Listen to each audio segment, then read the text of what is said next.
Hey everyone. All right. Haven't been able to do a mental health live stream in a couple of weeks, so I'm really happy to be back, and we're going to talk about compulsive hoarding, which is a really interesting subject and a terrible affliction, terrible compulsive behavior that really affects the lives of a lot of people in this country. I'm not going to read boring statistics about how many people struggle with obsessive compulsive hoarding around the country. It's a lot.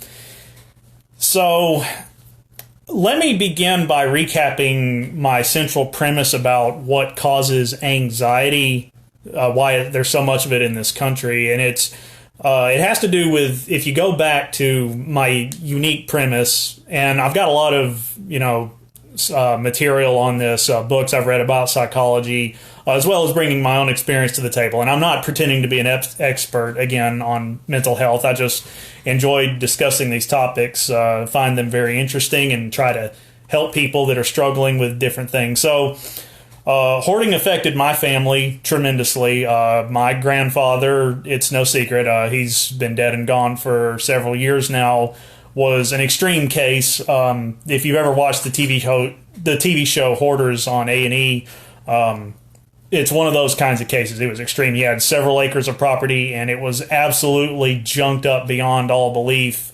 He had all these extra buildings that he built, and he filled them all up, and there were still just piles of junk. It's amazing how much junk piled up in the inside of his house and everything, and it was just absolutely awful. So I've seen and personally experienced just how bad this disease can affect families, how it can tear them apart, how it can destroy relationships, and it's truly awful. And so let's talk about it. So going back to the very beginning, my central premise for what causes the majority of anxiety is that it's leftover mechanisms that we have in our psychology from our early years, our ancestry, back when humans were still hunters and gatherers, if you could want to go back to the Stone Age, we had a lot of survival mechanisms in our minds that were wired into place for survival. And those things are still there. So like our minds, our nervous systems punish us for certain behaviors and reward us for other behaviors. And it really has to do with survival. So for example, obsessive compulsive disorder, when you go through compulsive routines, your mind, the nervous system in your brain is rewarding you with a dopamine rush. And so dopamine is the chemical that goes between each nerve cell to the next. And so the transmitters and receptors will fire back and forth and bathe your nervous system in dopamine, and it gives you a rush of feeling good and pleasure. And it's a reward system to encourage you towards certain behavior and to discourage you from other kinds of behavior. And so it's sort of gearing us towards survival. And so like compulsive cleanliness, in essence, it does make sense, because like you're washing your hands over and over again. Well, our tribal ancestors had to worry about disease and, infections. Those were real things. So cleanliness is a very important part of being a human. But the problem is you take it too far, you overdo it. So there's something messed up in your brain where you're constantly being driven by your nervous system to keep doing something for survival, even though you're not in any danger. And so I also use the example of, we've talked previously about insomnia. So it makes sense to be on alert at night because, back in those days, our ancestors had to worry about being torn apart by wild animals or, being attacked by predators or wolves in the middle of the night. So it made sense that we have something in our mind to stay on alert at night. But the problem is, we don't really have that anymore, since we built civilization and developed, housing and, built buildings and, started agriculture and, irrigation of water for crops. We don't really have to worry about that anymore, but that mechanism is still in our brain, and it's still like punishing us for certain behaviors and rewarding us for others. So it rewards us. And if you really, any kind of compulsive behavior, when you boil it down to its essence, it's all about survival. It's about staying alive in the wild. And I could use the example, and we may talk another time about overeating. Like, why are people so obese? Well, there's something in our genes that tell us to eat. I mean, obviously, you got to eat to keep from starving to death. The problem is they eat, but they're never satisfied. They're never full. So they still have cravings for food even after they've already eaten. And so they keep eating and keep eating, and they keep gaining weight. And these things usually stem from trauma. So, you go back into your past, your childhood or whatever, and, there's usually a traumatic event that messed up your nervous system from developing normally and healthily, whether it was abuse of some kind, abuse from a parental figure or, an adult, or even bullying, abuse from other children, but something that messed up your nervous system from developing normally in a healthy sort of manner so that you can tell when you're not actually in danger anymore. So anxiety is all about your survival mechanisms being out of whack. And so when it comes to hoarding, that one is about resources. And once again, compiling and gathering resources is integral to survival in the wild. As human beings, our ancestors, they were hunter-gatherers. They had to go out and they had to gather food. They had to gather resources. They had to gather tools and stock up on tools and, get firewood and get all these things that they needed, to survive the long winters or what have you. So there's definitely a survival advantage to that. And so it's definitely wired into our brains at the base level to collect resources. And resources is an extraordinarily powerful. It's like a drug when you get addicted to it. And once again, that's the nervous system in your brain. It's driving you. It's rewarding you with that dopamine rush when you grab a resource and hold on to it and you reach out and collect more, because in the wild, that increases your odds of survival. We don't live in the wild anymore, but we still have that basic wiring in our brain that can be traced back to our tribal ancestry. So, and it's amazing that humans are actually still extraordinarily competitive. So there's also something in there that drives us towards competition with other tribes. So that's why we go to war. So much about going to war is, even when it's not necessary, and it's been said, and there is, I think, something to this. One of the problems with humans is that our brains are kind of weird how they're wired. So we will perceive things as dangerous that aren't necessarily dangerous, and that comes from the amygdala, which is in your brain right behind your eyes. So information goes into your eyes, and it goes to your amygdala first, and you have that organ is about telling you whether or not that thing is dangerous. And it also controls like thirst and, hunger and sexual desire and all these basic primal instincts and anger and rage. And the cerebral cortex, which is where logic and reason and rational thought take place, information passes through your amygdala first and then gets there second. So we tend to be hyper-aggressive creatures, and we tend to go to war easily. We tend to perceive things as threats that aren't really threats.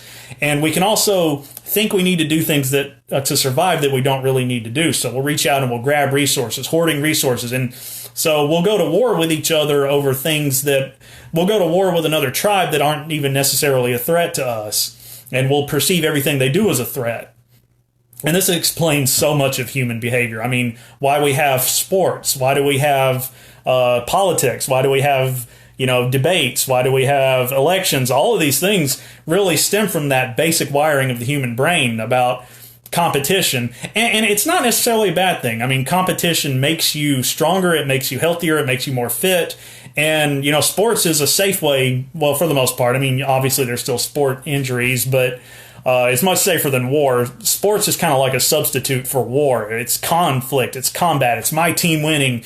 Your brain is still rewarding you with that dopamine rush when you're on the winning team, when you feel like your team has won. And I'm getting way off topic. So let me try to get this back to hoarding, because reaching out and humans are very competitive about resources. So it's about reaching out and grabbing as much money as possible. But with hoarding, what happens is you're reaching out and trying to grab things that your brain is telling you need to survive that you really don't need to survive, because your brain is, messed up by trauma from the past, and it can't tell the difference, just like with any anxiety-driven behavior. be it obsessive compulsive cleaning, be it insomnia at night, or what have you. And so this just like going back to my main premise, it's basically a manifestation of those things from the past. And so as far as hoarding in America goes, there's really, I would say that there's two different origins we can look at about why it's so prevalent in America today. And it is somewhat prevalent in Western culture and European nations, but if you go, the irony of everything I've just said is if you go back to, tribal places or more primitive places, third world countries, you go to Africa, you don't see hoarding that much because people live in smaller communities and, resources are so rare that they have to learn how to share. And there's a lot more sharing those resources versus, the Western culture is more competitive. So in Europe, you have more hoarders. I've actually seen extreme cases of hoarding on TV shows that took place in England. So it does happen in other countries, but it's really bad in the United States. And so one way that people can become hoarders is through the way they're brought up. Your upbringing can lead you into hoarding tendencies. And it's something that almost didn't exist in America up until the Great Depression. So we have this kind of cliche that we talk about, fear of the future, says Scott Smith, could there be lean times? Yes, absolutely. And that's what I'm getting at. So the greatest generation, they lived through the Great Depression, which was an absolutely horrible event. 10 years of economic crisis in the United States, almost a decade of 25% unemployment, near starvation. People everywhere couldn't find work, soup lines, in the inner city areas, the Dust Bowl, really, really terrible time in American history. And that generation learned a lot from it. It really affected that generation. So that generation of children who lived during those difficult times endured a horrible traumatic event, having to live through that kind of starvation. And so after World War II, when America experienced the economic boom of the Eisenhower years, you saw a lot more factories coming up and industrialization. People all of a sudden could afford things. They had spending money. There was a middle class that there had never been before. And so a lot of those people that grew up during the Depression and endured that trauma now had plenty of money and had plenty of resources because America had come through some of its most trying times. But the result was a lot of them had that trauma that they never dealt with. So they were reaching out and trying to hoard resources because they had, like from their childhood, they had something messed up in them that was telling them, you got to go out and grab resources, or you're going to starve, you're going to die, even though there was really no chance of that ever happening again or going back into those kinds of hard times. And America's had recessions, it's had energy crises since then, but nothing on the same scale as the Great Depression. But you can't tell somebody that who grew up in that generation. You could never tell my grandfather that. He lived through that. And, he always lived under the belief that it could happen again. And so it's like something in his inner child was messed up that as an adult, he was constantly trying to reach out and fix, like go out and grab resources. And the thing is, most of the stuff is useless. And you get to a point where you can't continue to take care of it. So you just, your house fills up with this junk, just piles and piles, boxes of newspapers and, old magazines. And, eventually the rats get into them and start peeing on them and pooping on them. And, they become contaminated. And it's stuff nobody could ever possibly want. But these things start piling up. And next thing you know, you're hoarding. You can't throw anything away because there's that fear that if I throw something away, I could die. I could starve to death. I might need that thing tomorrow. It comes from growing up during that generation. And so really it's very difficult when somebody's been doing that for too many years and their brain is just wired that way. It's like each neuron path in their brain has been carved that way. It's very, very, very difficult to try to fix that and rewire their brain. And so it's one of those things, like there are still people, elderly people who grew up during the Great Depression who are still with us, and they're hoarders. They're obsessive compulsive hoarders, and they have acres of property where junk is piled high. And it's like, it's kind of amazing. Like, the Great Depression was so traumatic that here we are 90 years later, and we're still seeing its effects on people. Like, it's still affecting people's lives. There's still families that can't, be close to their grandparents because of it. So it's really amazing what a national trauma like that ended up doing to that generation. So obviously, that's the generational aspect of it. But there's another aspect to hoarding, because if you watch any TV shows about it, like A&E had the program Hoarders, which was a little bit controversial. I mean, some people accused it of being exploitive, which it very well could have been. I mean, a case could be made for that. They were going into people's lives and, exploiting a lot of horrible things, for ratings on TV. But I do think that show did a lot of good, because there are a lot of people out there who had family members who were hoarders, and it ruined their lives and it ruined their families, because there's no room for anybody. There's no room for anything. People grow up just being suffocated by piles and piles and piles of garbage stacked to the ceiling, boxes, stuff they can never throw away. And it sort of sent a message around the country that you're not alone. Like, honestly, I actually thought when I was growing up that my grandfather was the only person who kept junk and hoarded it that way. And it turns out he wasn't. In fact, there's a lot of people around the country that do and did the exact same thing. But not everybody who's a hoarder grew up during the Great Depression. So hoarding is kind of unique, because in America we've had enough prosperity over the past 100 years where we can afford to, people have enough spending income. Of course, some people go broke, but they are somehow able to at least get a big enough property where they can contain the amount of stuff that they get. So people can also be triggered into being hoarders by childhood trauma. Now, trauma as a child is responsible for most, if not all, obsessive compulsive behaviors. And I've already covered those in the past. So, like, I don't want to say it's exactly specific, because there is no one-size-fits-all formula for this. But generally speaking, whatever obsessive compulsive behavior you have as an adult can be traced back to a specific trauma you suffered as a child.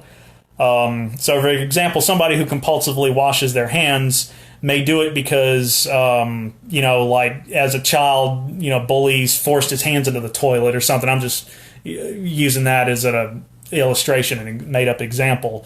But bullies might have done something like that, and now as an adult, he's constantly feeling that contamination from his childhood, so he's constantly washing his hands over and over and over again, and no matter how much he washes his hands, they can never get clean. It's that repetitive behavior. He gets the dopamine rush like a drug addict. Drugs do that too. They cause your brain, your reward system to go off and then release that dopamine, which releases the feel-good rush that goes throughout your whole body. And so hoarding, generally, the kind of trauma that somebody may have suffered as a child that makes them into a hoarder typically would be a loss of some kind. So it's like the old trauma is never really gone. Yeah, you're right, Scott. And the way, really about that is that it's people never learn how to deal with it in a healthy manner. So they go through that trauma and they never learn how to come to terms with it, and they're always, stuck in this record-like behavior of doing the same thing over and over and over and over again, trying to fix that old trauma, even though it never works. So with somebody who suffered a loss, like, I don't know, say a parent lost a child, died at a young age, or maybe a miscarriage. That was one thing I noticed about the Hoarders program, is that most of the cases they had, those people had a terrible trauma in the past, and it usually involved the loss of a loved one. So, somebody like their father died tragically when they were young, or their child died tragically about 10 years ago, and their hoarding started after that. So for people who didn't grow up during the Greatest Generation, it's usually stems from a loss, and they're trying to... There's a fear of abandonment going on. So say, for example, you lost a child, you kind of, the way the mind works, it works in very analogous ways. And so after that, there's that feeling of being left behind, of being lost. And so they'll look at their junk. Like, it's amazing. Like, you could see a hoarder and he's got just all this junk and trash just piled up high everywhere. And it's like the floorboards of his house are rotting. But you can zero in on a small object and you can say, okay, what about this spoon? This is an old, dirty spoon. Nobody would possibly want this. Well, in his mind, that is the child that he lost, or that is the parent that left when he was a child and never came back. And if you take that and try to throw it away and get rid of it in his mind, and this isn't occurring at the conscious level, this is at the subconscious level, that panic and anxiety starts to come forward, where it's like, but if I lose that spoon, and he might have a sentimental story about that, dirty, nasty spoon that, rats have been peeing on. He might say, but if I lose that spoon, I'll be left again, I'll be abandoned again, or I could die, or, a loved one will die. That's actually how they look at it. That's how they physically look at their stuff. Like, they cling to their stuff like a loved one or like a family member. So typically that's what's going on with people who are hoarders who, are not elderly yet. So they can have experienced a terrible loss in their past. Or the other thing is, if they were abused themselves, they could actually view themselves as the junk. So what you see in a lot of cases there is that the person was abused, like beaten by their parent or whatever. Well, usually that's not it. I mean, yeah, there's some overlap with child abuse. I get it. There's no, like I said earlier, no one size fits all solution.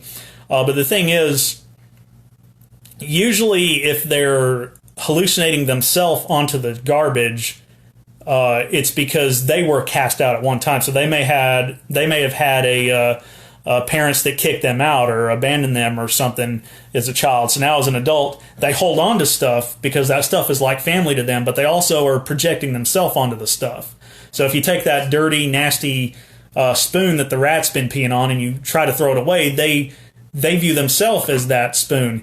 And, they might actually, they might start crying and they'll say, but that spoon, it has feelings to them. Like, that spoon is going to be cast out and it's not going to have a home. It's not going to be with me where I love on the spoon and I give it a good home and things like that. And it's just a spoon. It's a lifeless object, but they don't see it that way. So, their brain is looking at all of their stuff that way. Now, it's one thing when it comes to useless junk, but there are animal hoarders, and animal hoarders is an especially terrible, probably one of the most insidious forms of hoarding, because then you're actually doing this to a living creature. And so you'll have animal hoarders like somebody who owns too many cats. You've got the cliche of the old lady whose house is overrun with cats. So she's got all these cats everywhere, and so many that she can't keep track of them all. And so the cats are peeing on each other, they're giving each other fleas, and some of them have mange, and they're all underfed. But in her mind, the cats have a house, they have a roof over their head, and so she could have, as a child, been unwanted or unloved by her parents or by a family member, and so she feels like the things that those cats need are what I needed as a child.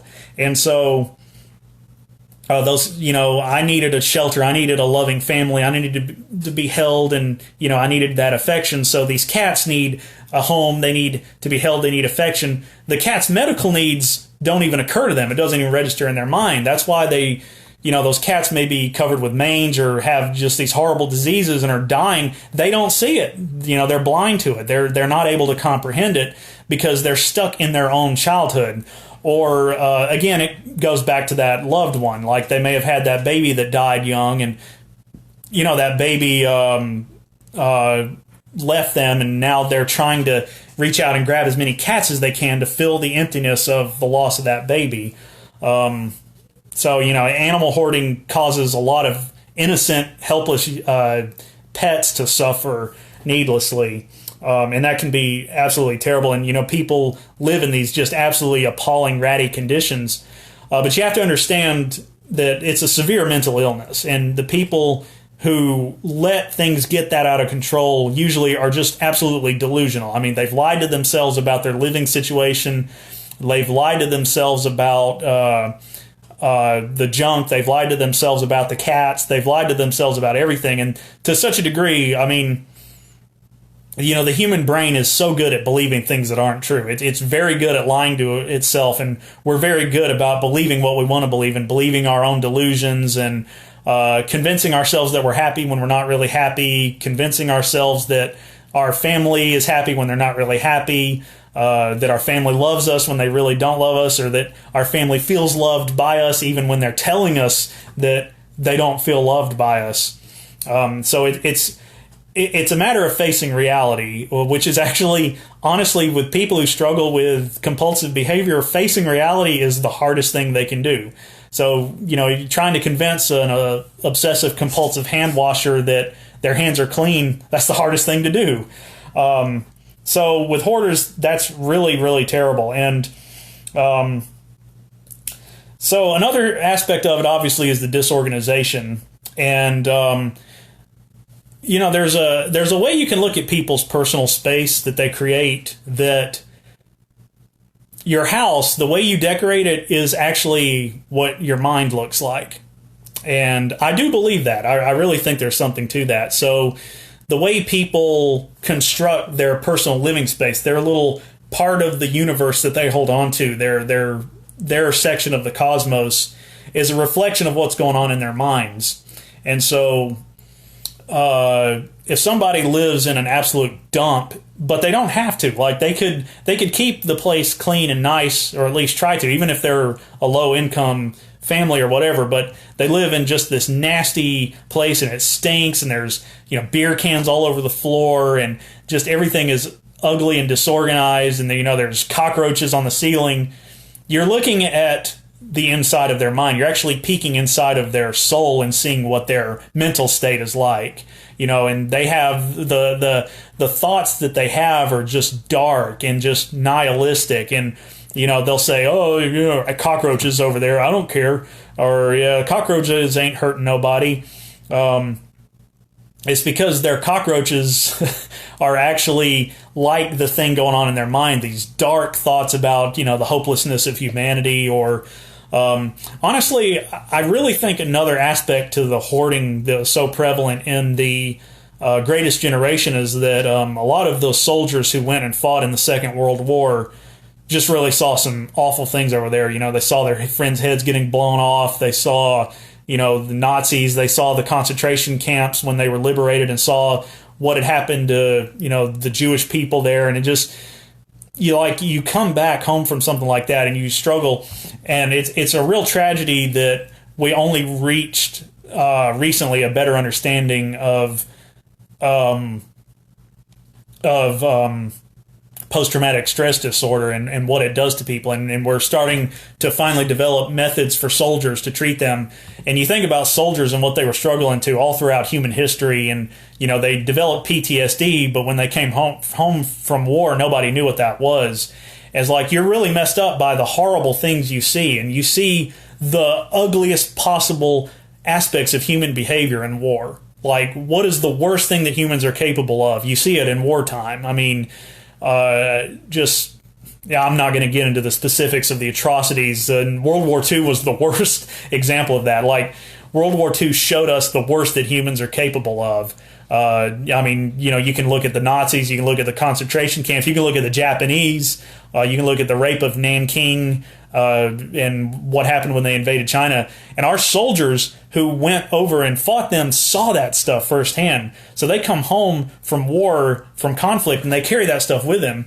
And so if you wonder why their living conditions turn out the way that they do, it could be that, like their house is like rotting and, not being kept up, and you see the spiders everywhere, the cockroaches everywhere. That might be a physical manifestation of the thoughts they're having, of their memories of seeing their friends getting blown to smithereens, of seeing blood and guts splattered everywhere, and just, all the horrible aspects of war.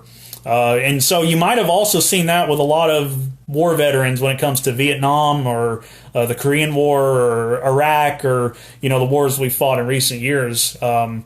And it's like I said, we don't think about how traumatic these things are. Economic depressions and war times, and the things that our previous generation had to endure for the last 100 years.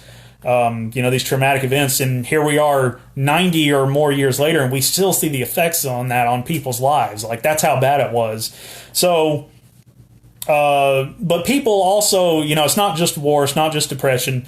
So people who were abused as children, in some way, shape, or form, if they grow up to just live with absolute disorganization, like the disarray that's taking place in their room might be a manifestation of what's going on in their mind. So they don't clean up after themselves. There's junk everywhere. There's trash everywhere.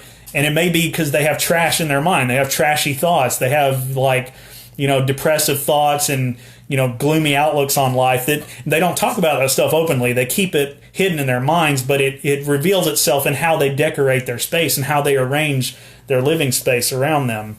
And that festering, that decay can come with age. Like, with the senior citizen, as they get older and older and they have a harder time keeping up their place, it could be that their living situation starts to crumble and fall apart. And, you have these elderly couples that grew up during the Depression, and now they're living in, filth and degradation.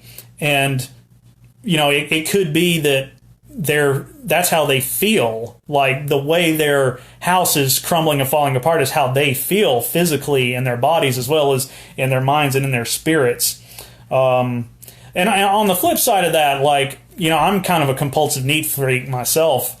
And I grew up in, like I said, my grandfather was a horrible hoarder. And I remember growing up going to visit them every weekend. And actually, we lived with my grandparents till I was 5 years old.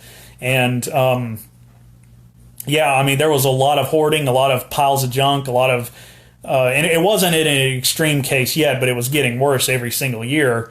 And every year that we went back to visit them, it just kept getting worse and worse and worse. And I've kind of taken the opposite, where I can't stand filth. I can't stand anything like that. I can't stand clutter. So I'll go out there and I'll clean and organize and get junk and get, I can't stand stuff being left on the floor.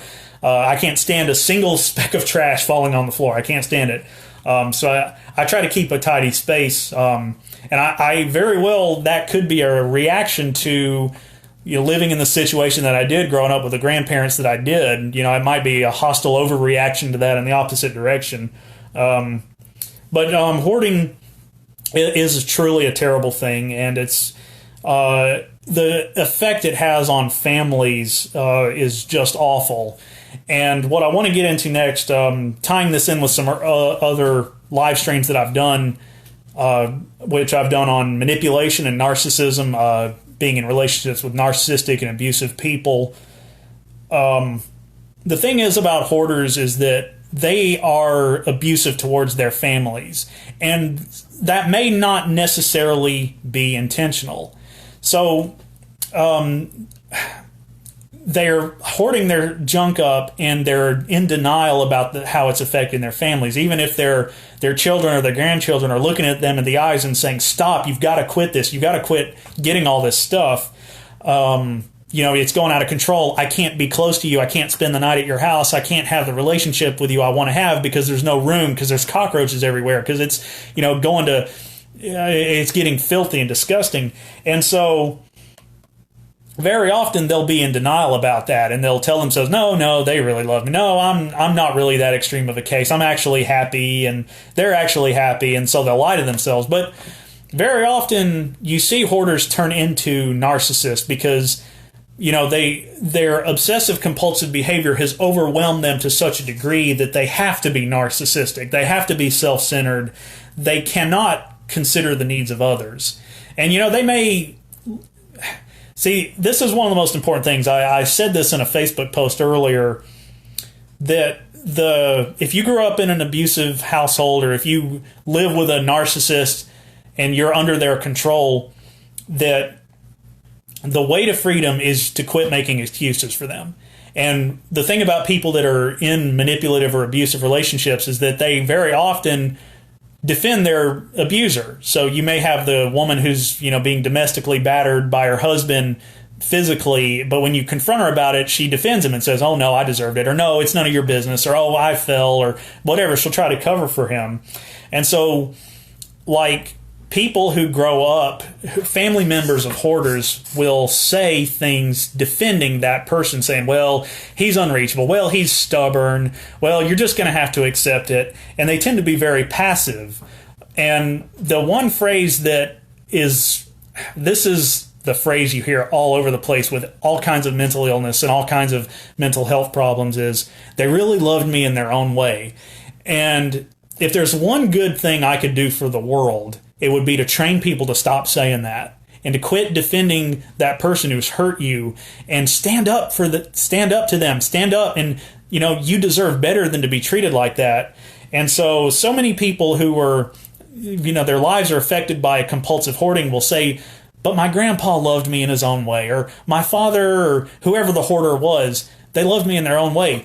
Stand back and look at it from the outside. They're choosing junk over you. Like, that's what's really terrible, when the hoarder has to, resort to manipulative behaviors to keep the hoarding going.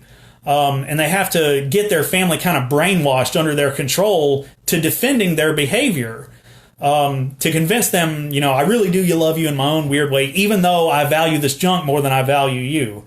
And again, I'll use my own family as an example. So, my grandfather, towards the end, I'd say in about the last 10 years of his life, hardly ever left his house, and certainly never came to any of my graduations. He missed my high school graduation. He missed my graduation from college. And when we moved to North Carolina, he never came to visit us. He never saw our house. He didn't come to my wedding. He didn't come to any of that stuff. And I know he was getting older. I mean, I know I got married. He was probably almost 90 by that point. I understand he probably couldn't have made the trip from Georgia to North Carolina. But, there comes a point where, what is the reason? Well, I can't come to any of that stuff because thieves are trying to steal my junk. And I'm sorry, that junk... all that junk he had in his property was useless. It was piles, you've got rusty tin cans in the yard, and they've got mosquito eggs in them, like mosquito larvae. Nobody cares about this garbage. No one is trying to steal this stuff, but he was so paranoid that people were trying to steal all that stuff away from him that he used that as his excuse not to come to my high school graduation. Like, really? What kind of message does that send to me? And I look back on it, and it's like nobody really stood up to him because he was so good. He was such a narcissist, and he was so good at manipulation that he had people defending him, saying, well, old grandpa, he's stubborn, and you're just not going to get him to come to anything. And, he's been gone for several years now. And I look back on it, and I think, why couldn't he have come to my high school graduation? Why couldn't he have been there to see that stuff? It's like, why is that stuff more important than I am? And, I lived in a situation where, and I was a kid, obviously, I was a young man, so you young people tend to not know better, but you do have to start asking yourself questions like that. Like, didn't I deserve better? Didn't I deserve to see him come to see me graduate from high school? And that's something that I missed out on life, because we weren't willing to stand up for it. He had everybody so convinced that his hoard was more important to him, and defending that kind of behavior. And it's like, I'm sorry, but at some point you got to quit letting people have that sort of power. And we never did that in my family. But if you watch the TV shows on hoarding, like Hoarders, you do see a lot of that where the family member, like the hoarder will sit back and they'll, cross their arms while all the other people are, the team of cleaners is out there trying to gather up their junk for them. And they're sitting back there like they're the king of the world and everybody's going to do their bidding. And they have so many family members that don't stand up to it and say, well, you're never going to get him to do anything. You're never going to get him to throw anything away because he's, as stubborn as a mule or whatever. It's like, people at a certain point, you don't have to put up with that kind of behavior. You can stand up to that person and say, you don't have this power. It's like I've said so many times before, people only have the power over you that you let them have. I don't care if it's your parent. I don't care if it's your, whatever authority figure it is. you don't have to grant people that kind of power. And the manipulative aspect comes in is when you stand up to someone like a hoarder.